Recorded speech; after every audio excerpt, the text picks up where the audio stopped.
নমস্কার, 7 hour news নেটওয়ার্কে আপনাদের স্বাগত।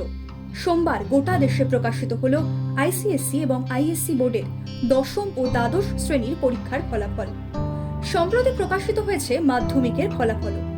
সেখানে পরীক্ষার্থীর সংখ্যার নিরিখে মেয়েরা এগিয়ে থাকলেও ছাত্রীদের তুলনায় ছাত্রদের পাশের হার ছিল বেশি।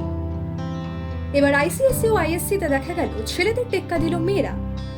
দশমের ফলাফল পরীক্ষা শেষের 37 দিন ও দ্বাদশের ফলাফল পরীক্ষা শেষের 48 দিনের মাথায় প্রকাশ করা হলো। 2024-এর আইসিএসসি পরীক্ষায় রাজ্যের পড়ুয়াদের পাশের হার 99.22%। এবছর রাজ্যের মোট 426টি স্কুলে পরীক্ষা নেওয়া হয়েছিল। এবছর দশম শ্রেণীর মোট পরীক্ষার্থীর সংখ্যাটা ছিল 2,43,617 জন। এদের মধ্যে উত্তীর্ণ হয়েছেন 2,42,328 জন।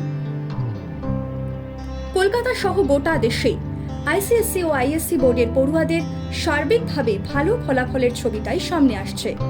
তবে এই ভালো ফলের তালিকা থেকে কিন্তু বাদ যায়নি শহরতলির স্কুলগুলিও। উত্তর 24 পরগনার পানিহাটির বেসরকারি ইংরেজি মাধ্যম স্কুলে এবার মোট 700 জন পড়ুয়া আইসিএসসি এবং আইএসসি পরীক্ষায় বসেছিল। স্কুল কর্তৃপক্ষ সূত্রে খবর, এবছর আইসিএসসিতে এই স্কুল থেকে দেশের মধ্যে প্রথম 10-এ স্থান পেয়েছে 19 জন এবং গোটা দেশের মধ্যে প্রথম 20-তে মোট 44 জন ছাত্রছাত্রী রয়েছে।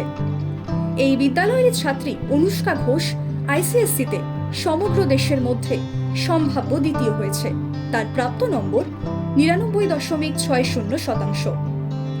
অনুষ্কা তার সাফল্যের পিছনে তার বাবা মার পাশাপাশি স্কুলকেও যথেষ্ট কৃতিত্ব দিয়েছে।